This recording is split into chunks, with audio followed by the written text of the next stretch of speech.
Hey y'all, so Habari Gani. It's day 4 of Kwanzaa, and today's principle is Ujamaa.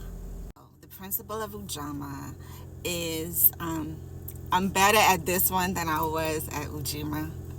Working on it, guys. But the principle of Ujamaa is cooperative economics. And that just means to build businesses in our community, for our community. Again, I think of FUBU, for us, by us. That's the whole principle. For us, by us. How are we going to get this money? For us, by us, right? I'm fortunate enough that I have friends who have done this. I've grown up with my mom, who is very much, if my mother was nothing else, and she was a lot of things, but if she was nothing else, she was an example of Ujamaa. She did have her own little side business on the side. Hold on. So my mom exemplified this in such a great way. This whole principle of Ujamaa. She had her own businesses. She worked for a major music distribution company, and was Warner Electric Atlantic at the time. Warner Electra Atlantic at the time. And she worked for that for most of my life. Before that, it was Sony Music, which back then was CBS Music. Anyway, with that said, she also had side hustles. And so one of her side hustles was, especially when we moved to Vegas when she retired, she wound up buying a lot of property. And anywhere between 6 and 8 pieces of property. I don't remember how many. I think it was maybe 7. Let's go with 7. That's right in the middle. So she had a lot of property, and she rented them out, and she tried her hardest to rent it out to people of color. That was her way of giving back. But let me go back to when she worked. She always made sure that she hired people of color. Her team was always people of color.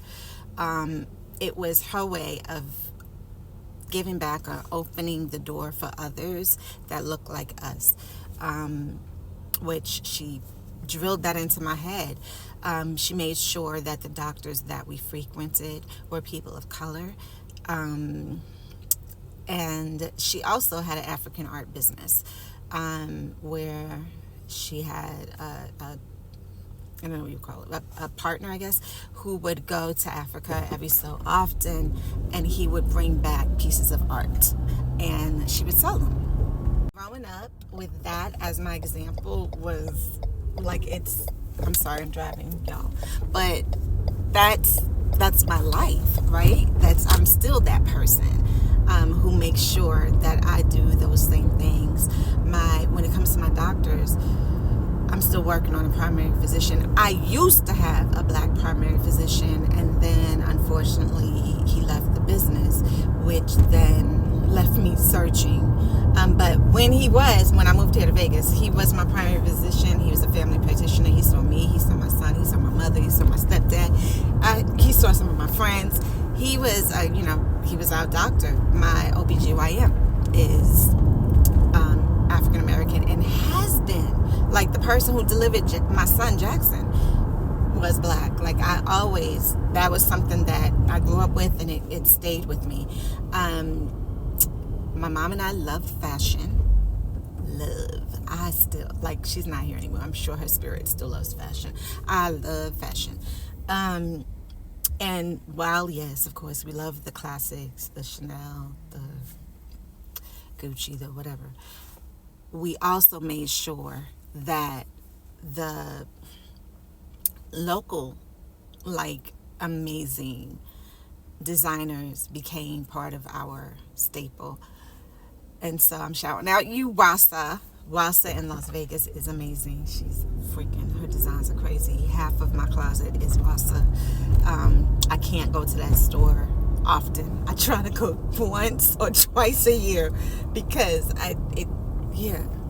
it's money. Her pieces of works are art, so they're worth every cent. But I do have a budget. But yeah, so that's part of my life, is trying to make sure that I do what my mom did and how she taught me. I don't even have to think about it. I'm going to get my lashes done right now. My lash person is a black woman. So I try. I need to do better. There's some areas that I can still add, but I feel like this principle I'm much better at than yesterday's principle, Ujamaa. I'm working on that though. This was my mother. Anybody who knew my mom absolutely knows I'm telling God's honest truth. This was her life's work. I think her whole life could be summed up in Ujamaa. Anyway, I'm wondering now for you, how does Ujamaa, that principle, show up in your life? How do you exemplify it? What do you do?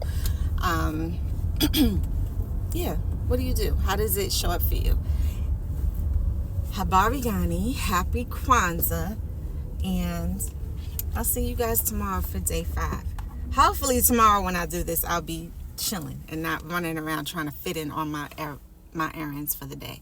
But bye, guys.